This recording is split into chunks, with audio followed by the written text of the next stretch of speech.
ऐसा नमासि जानकी वल्लभ विजयते श्री रामचरितमानस प्रथम सोपान बालकांड दोहा नंबर 35। जस मानस जय विधि भयो जग प्रचार जय हेतु अब सोई कहूँ प्रसंग सब सुमिर उमा ब्रस केतु।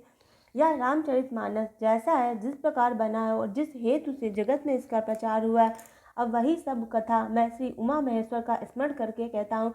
शंभु प्रसाद सुमत ही उलसी रामचरित मानस कब तुलसी करहि मनोहर मति अनुहारी सुजन सुचित सुन लेहु सुधारी। श्री शिव जी की कृपा से उसके हृदय में सुंदर बुद्धि का विकास हुआ, जिससे यह तुलसीदास श्री रामचरित मानस का कवि हुआ। अपनी बुद्धि के अनुसार तो वह इसे मनोहर ही बनाता है, किंतु फिर भी हे सज्जनों, सुंदर चित्त से सुनकर इसे आप सुधार लीजिए। सुमति भूमि थल हृदय अखाधु वेद पुराण उदत घन साधु बरसई राम सुजस बरबारी मधुर हर मंगलकारी। सुंदर सत्य की बुद्धि भूमि है, हृदय ही उसमें गहरा स्थान है। वेद पुराण समुद्र है और साधु संत मेघ है। वे साधु रूपी मेघ श्री राम जी के सुयस रूपी सुंदर मधुर मनोहर और मंगलकारी जल की वर्षा करते।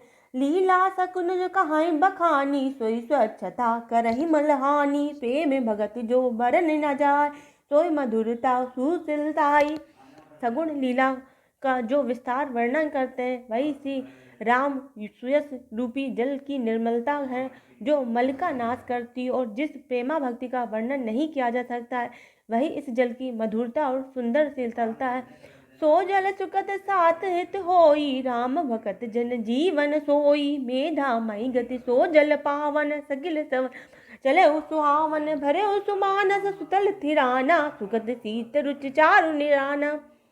वह राम सुयस रूपी जल सत्कर्म रूपी दान के लिए हितकर और श्री राम जी के भक्तों को तो जीवन ही है। वह पवित्र जल बुद्ध रूपी पृथ्वी पर गिरा और सिमट कर सुहावने कान रूपी मार्ग से चला और मानस हृदय रूपी श्रेष्ठ तान भरकर वही स्थिर हो गया। वही पुराना होकर सुंदर रुचिकर शीतल और सुखदायी हो गया।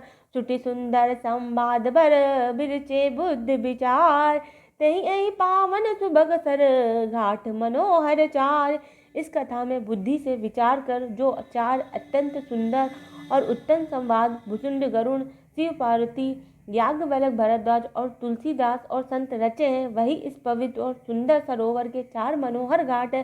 सप्त प्रबंध सुभग सोपाना ज्ञान नयन निर्कत मन माना रघुपति महिमा अगुण अगाधा रघुपति महिमा अगुण अबाधा बरनब सोई बरबारी अगाधा।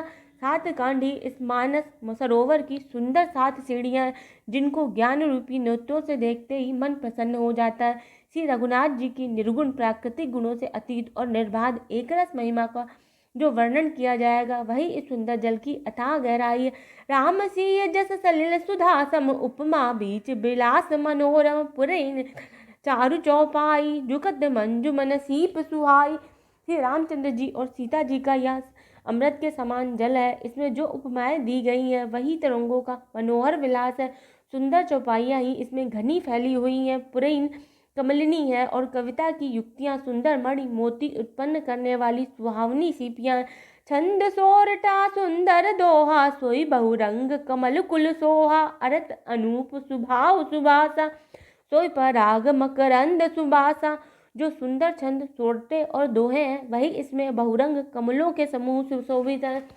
अनुपम अर्थ ऊंचे भाव और सुंदर भाषा ही पराग पुष्परज मकरंद पुष्परस और सुगंध है।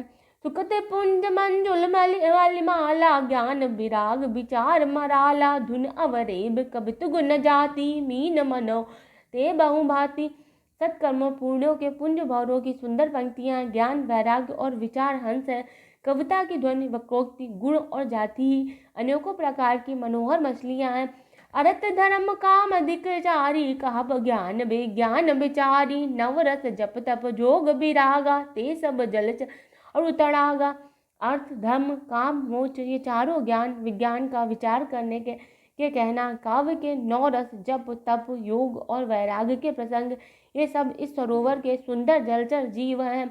सुखत साधु नाम गुण गाना ते विचित्र जल बिहग समाना संत सभा चौदिस अवराई श्रद्धा ऋतु बस आई। सुखत पुण्यात्मा जनों के साधुओं के और श्री नाम के गुणों का गान ही विचित्र जल पक्षियों के समान संतों की सभा ही इस सरोवर के चारों ओर की अमराई आम की बगीचियां हैं और श्रद्धा बसंत ऋतु के समान कही गई है। भगत निरूपण विविध विधाना, क्षमा दया दम लता विताना, समदम नीम फूल फल ज्ञाना, हरिपद रति रस वेद बखाना। नाना प्रकार से भक्ति का निरूपण और क्षमा दया तथा दम इंद्रिय निग्रह, लताओं के मंडप मन का निग्रह, यम अहिंसा सत्य अस्तेय ब्रह्मचर्य अपरिग्रह, नियम सोच संतोष तप स्वाध्याय ईश्वर प्राणिधान ही उनके मूल हैं, ज्ञान फल है और श्री हरि के चरणों में प्रेम ही इस ज्ञान रूपी फल का रस है, ऐसा वेदों ने कहा है। और कथा अनेक प्रसंगा, ते सुख पिक बहु बरन बिहंगा।